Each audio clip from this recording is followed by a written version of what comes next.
If you may, uh, turn your Bible to First Chronicle, verse 5. I want to speak to you concerning this message. Excuse me.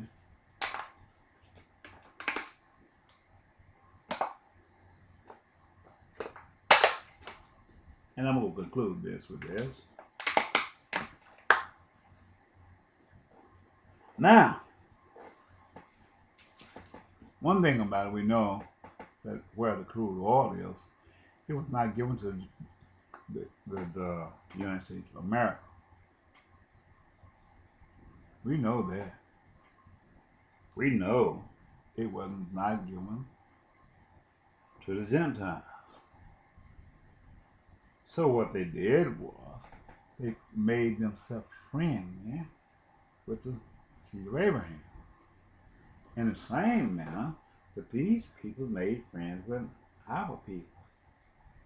I said you have to watch the characteristic of a person and judge him according to his characteristics, not because he comes to you in the morning with a smiling face. They brought us from Africa down in China. Strike against.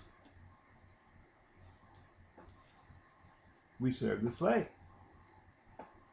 After they allegedly gave us our freedom, they didn't really give us our freedom, but they relieved the burden of themselves. They no longer had to feed us, had us to go out there and live upon our own and work for them by the day. And they kept cheating us out of our wages because they had a little shacked up store there. They kept that stuff, they sold it to us. They didn't just throw it away. If it stayed there, Baby Ruth, other things that they can that they buy, they used us. My mother had to buy this stuff, cookies. It had been webbed on the inside. What was the Department of Agriculture done? Oh, what did they buy and spoil stuff to sell to us? I don't know.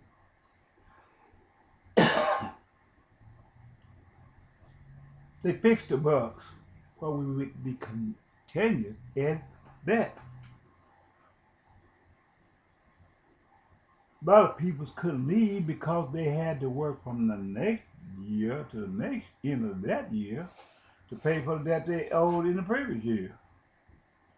You got to watch the character of the character, characteristics of the character. They did this. I was in the midst of this through these changing times.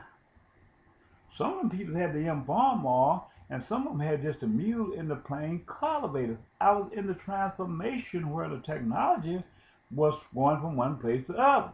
There was no cotton pickers that I saw in this region where I was. They had to have hand labor, and we was a hand labor. They had to feed us through our wages. But by us living on the farm, they gave us access to the fishing holes and the wood, because the woods was so much. Daddy go out hunting, gig frog. We ate Lord, coon or some possum run across the road. We had food. But when they went into this technology and began to create vessels for them to use, this excluded us because a lot of that ground that was feeding the wild animals of the wild, they used poison to put on there before they even knew what the poison was about. The man did this. The man who was not in the book of life. The man of perdition. And doing this, when the game and everything was killed out, they created cotton pickers, big tractors, excluding even the smallest of the tractors.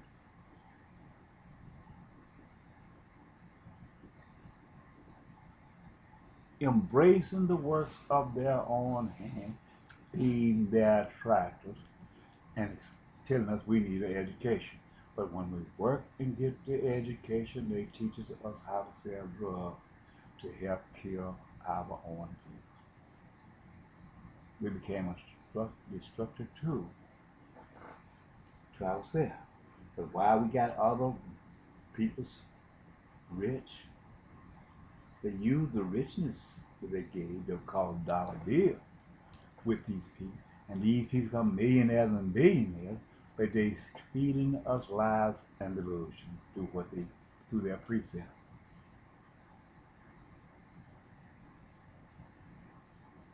We would believe a lie before we would believe the truth.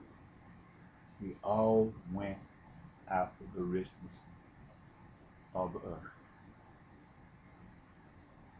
Well, let's take this a little bit further. That man didn't own up. Because this tells you right here who owns. 1 Chronicle, verse 5. Now the sons of Reuben, the firstborn of Israel, for he was the firstborn. But for as much as he defiled his father's baby, this was something in Bible, his birthright was given unto the sons of Joseph, the son of Israel. And the genealogy which belonged to Adam and Eve is not to be reckoned after the birthright. In other words, Israel don't have the birthright of the earth. He don't have the genealogy of the earth because it is gave to Joseph. I just read it. For Judea prevailed above his brethren, and of him came the chief ruler, which was Jesus Christ. But the birthright was Joseph. This is what they done. In order for the United States to win in World War III, they got to take away the birthright from Saddam Hussein, Ahmadinejad, Bin Laden. They got to kill all them people up there of the Euphrates River. And once he do this, and I'm going to let this here go a minute, God is going to kill the crude oil to bring the lie and make it the truth. If he said he's over there because of terrorists, God's going to make him reveal himself that you over him fighting for terrorists. Because when he take and kill that crude oil, the interest in that land is going to be killed. And there's not going to be anything saying terrorists because he got to kill them for their oil. And he can stop the lie and say he trying to fix up this, fix up that, and deal with this and deal with that. When he know that there is nothing but a small portion of crude oil, because Jesus said it, and by the prophecy that this was a mustard seed. He said it, spoke it in Daniel, that he was going to kill this crude oil. If you got a mustard seed with oil in every nation, is blogging up in the tree trying to get that oil. At the end of the day, when God cut it off and cut the tree down to the stump, that's nothing you're going to do, because everybody's going to be fighting over the crude oil because of the way of technology. They've gone to technology. These drug dealers got to park their vehicle. These people running miles and miles, vacation here and vacation there, they're going to have to sit down. And when they come down, sit down, they're not going to be raised nothing, because they didn't turn to implementing equipment. You can't raise a horse overnight. You got to sit down, and God is going to call the United Nations and the United States and this world to stop the death. This don't cost you nothing. Thank you for lending an ear. There's more to this here, but I'm not going to read this. But thank you and goodbye. May God bless.